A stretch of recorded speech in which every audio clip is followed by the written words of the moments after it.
Olá, segunda-feira, 24 de agosto de 2026. Ministério da Saúde anuncia novas regras para doação de sangue no país. Veja a agenda de campanha dos candidatos ao governo do estado. O Maranhão possui 120 etnias e grupos de identificação indígena. Conheça as principais leis que protegem os povos originários. Também no F1 de hoje, a previsão do tempo e da temperatura na capital e no interior do estado para o restante do dia. E vamos embarcar em uma viagem de sabores e delícias pelo Mercado das Tulhas, no centro histórico da capital. É de dar água na boca. O F1 já começou, então vem com a gente.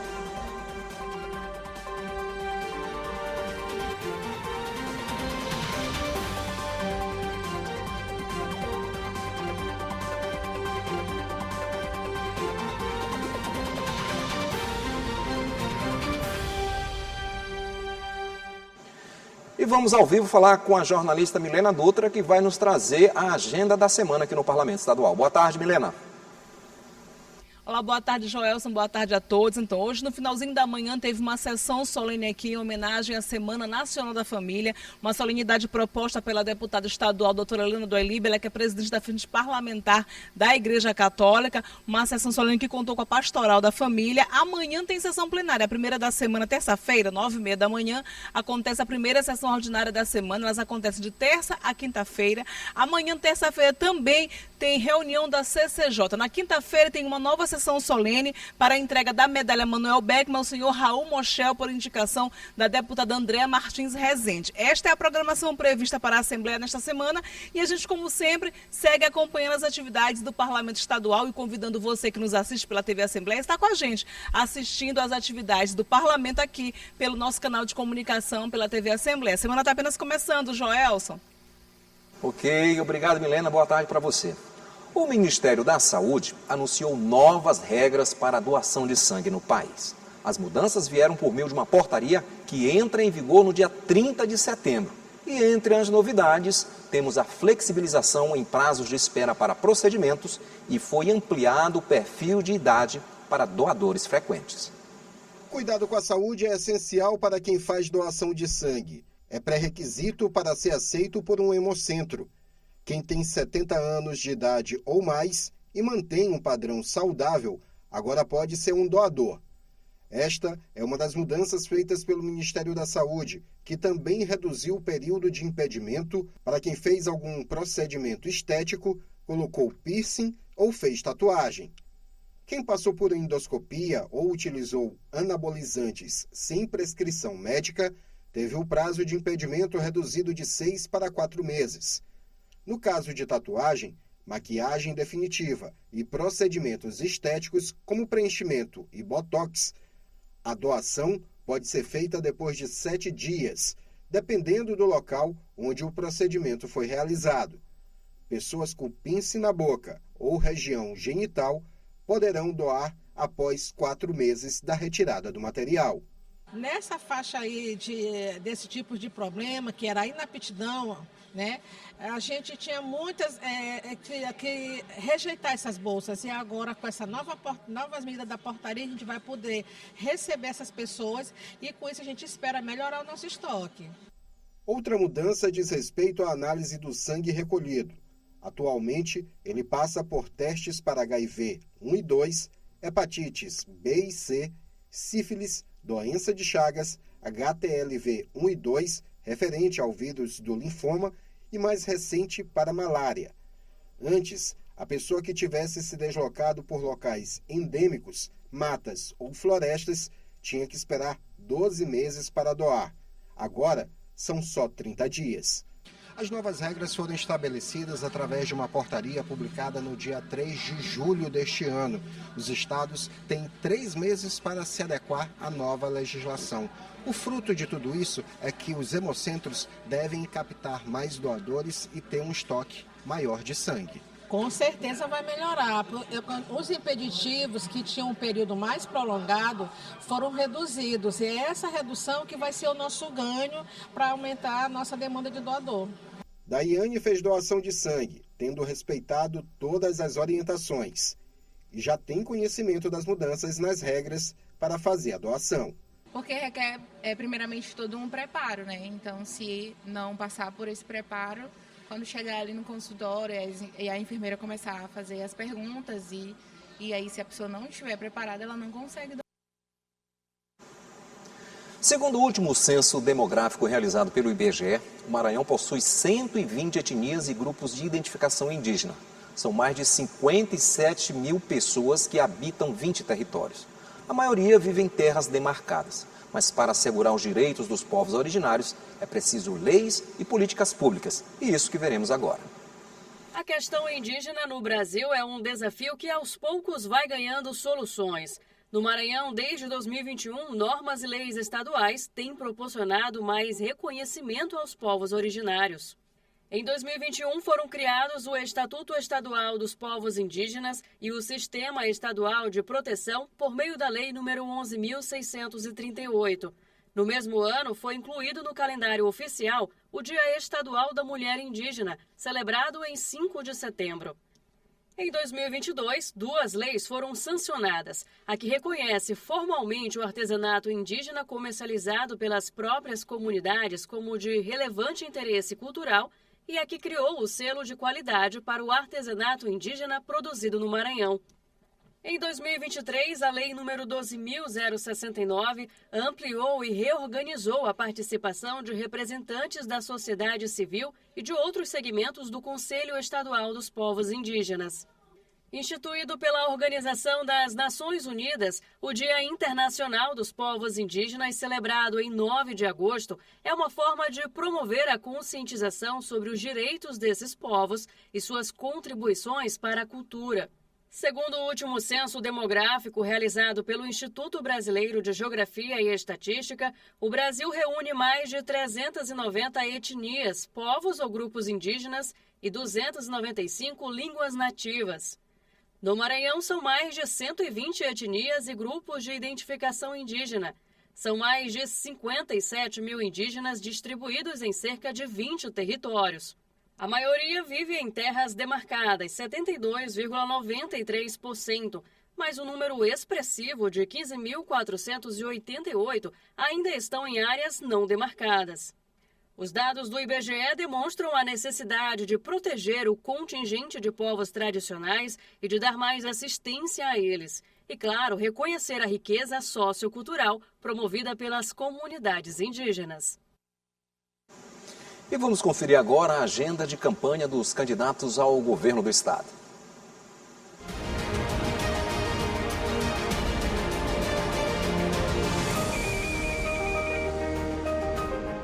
André Luiz se reuniu com a coordenação para definir os próximos compromissos da campanha no interior do estado. Eduardo Braide tomou café da manhã no mercado e caminhou pelo comércio de Pedreiras.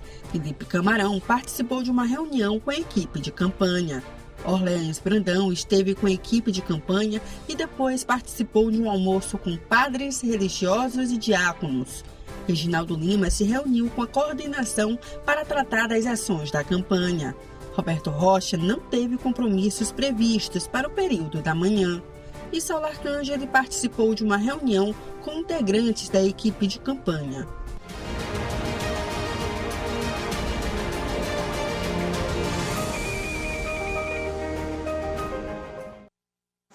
No próximo bloco, você vai conferir como fica o tempo para o restante do dia na capital e no interior do estado.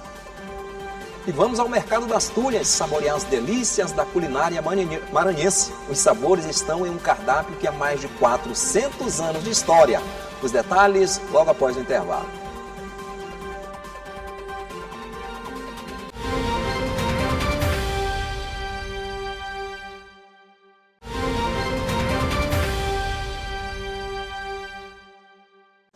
Estamos de volta agora, 13 horas e 12 minutos na capital maranhense. E uma oficina realizada aqui em São Luís apresentou técnicas de fotografia artesanal utilizando o princípio da câmera escura, uma forma simples e experimental de produzir imagens. Antes da fotografia digital, registrar uma imagem exigia criatividade, paciência e, principalmente, conhecimento sobre a luz. É justamente essa experiência que a oficina Desvendando a Câmera Escura, Imagens em Pinhole, propõe aos participantes. Ministrada pelo pesquisador Adson Carvalho, a atividade reuniu uma turma com 20 alunos e apresentou técnicas de fotografia artesanal utilizando o princípio da câmera escura, uma forma simples e experimental de produzir imagens sem o uso de equipamentos fotográficos convencionais. A oficina ela trata da fotografia pinhole. A fotografia pinhole, justamente seu significado vai ser aquela que é feita por um pequeno orifício, um buraco de agulha. Dentro dessa produção, dessa câmera, nós estamos fazendo câmeras artesanais. Então a gente tem essa proposta de utilizar objetos que poderiam ser descartados e vão ser transformados em câmeras fotográficas. Transformando em câmeras fotográficas, nós podemos conversar e discutir como é que a produção de imagens e como que essas tecnologias que vêm desde a câmera escura, que foi muito utilizada na Renascença, foi um fator importante para a produção das câmeras fotográficas digitais e analógicas que nós temos hoje no nosso dia a dia. Durante a oficina, os alunos aprenderam como a luz atravessa um pequeno orifício e produz uma imagem no interior da câmera. Mais do que entender uma técnica de fotografia, a proposta é fazer com que os alunos aprendam, de forma prática e criativa, como a luz, o tempo e o enquadramento interferem na construção de uma imagem. Toda atividade artística, ela é proveitosa nas suas mais variadas vertentes. Aqui podemos aproveitar tanto a questão da utilização desses materiais que poderiam ser descartados, como também a gente aplicar várias coisas que nós vemos da história da fotografia, da física, da química, da história das artes visuais e de como que a gente tem hoje o nosso aparelho celular que faz fotografia, que a gente faz fotografia a todo momento, entender como que foi objetos anteriores, o pensamento para se produzir uma imagem fotográfica que hoje nós produzimos com tanta facilidade e agilidade. Para quem participa, cada etapa do processo também representa uma descoberta. A experiência permite perceber que fotografar vai muito além de apertar um botão. Envolve observação, experimentação e sensibilidade.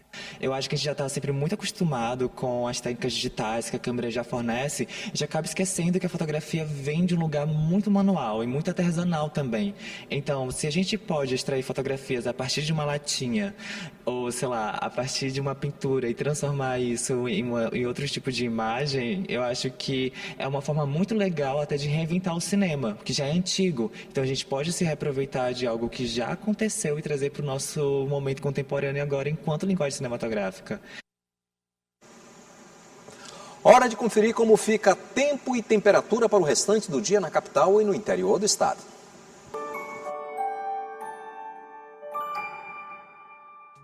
Oi, muito boa tarde. E nesse começo de tarde, vamos dar uma olhada no tempo pelo Maranhão, porque o céu muda bastante de uma região para outra. Na Grande Ilha, São Luís, tem temperaturas entre 26 e 31 graus. O sol aparece, mas divide espaço com muitas nuvens. E para quem ainda vai sair nesta tarde, fica a dica. O céu pode ficar mais fechado ao longo do dia. Agora, se a gente viajar para o sul do Maranhão, a história é outra. Em Loreto, o calor é bem mais intenso. Os termômetros variam entre 22 e 39 graus. Por lá, o destaque é o sol, com uma névoa leve nas primeiras horas da manhã. E seguindo para a Baixada Maranhense, em Pedro do Rosário, tem temperaturas entre 23 e 34 graus. O sol aparece entre muitas nuvens e durante a noite o céu fica mais aberto. Então, o Maranhão tem aquele velho conhecido, tempo diferente dependendo aí da região. Por isso, antes de sair, vale sempre dar uma conferida no céu. Então é isso, aproveite bem o restante desta segunda-feira.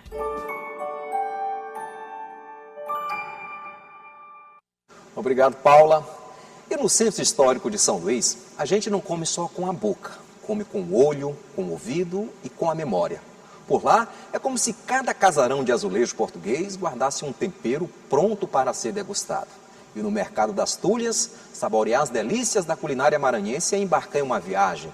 Os sabores estão impregnados em um cardápio que há mais de 400 anos se mantém vivo com aquele gostinho de quero mais.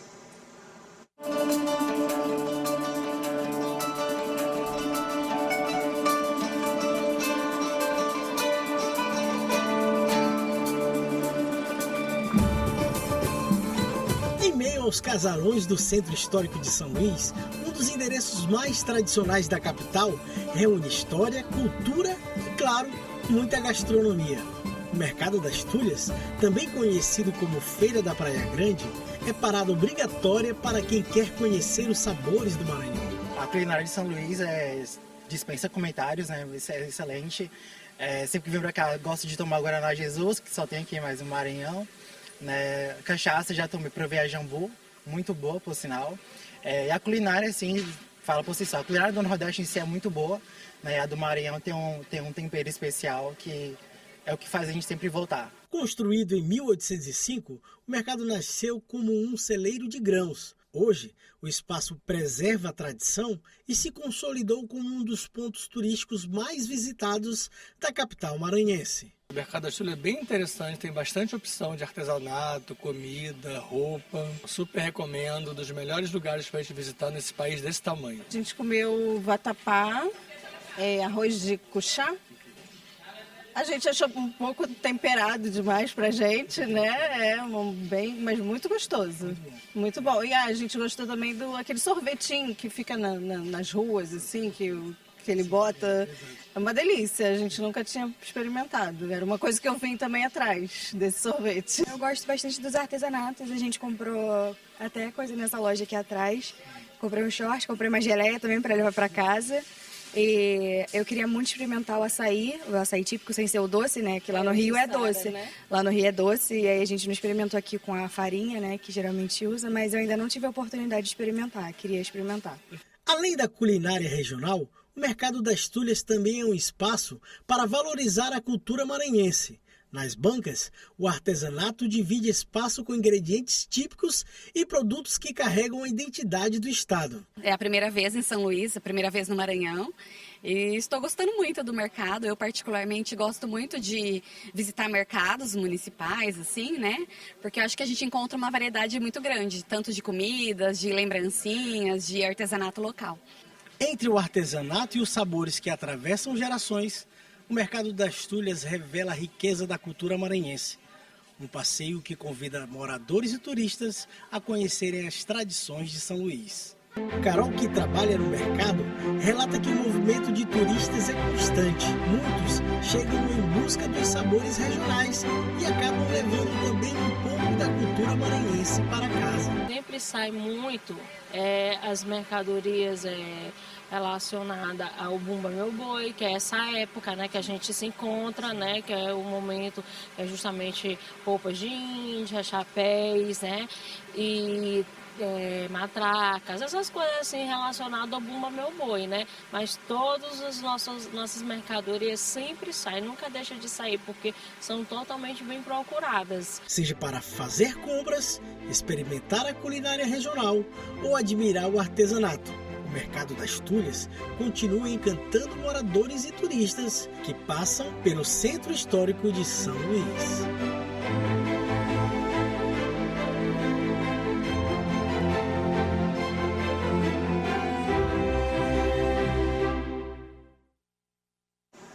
Muito legal, né? E o AF1 vai ficando por aqui. Obrigado pela sua companhia. Para rever esta reportagem e todo o conteúdo jornalístico produzido pela Diretoria de Comunicação da Assembleia Legislativa, acesse o nosso portal. Uma excelente tarde para todos nós.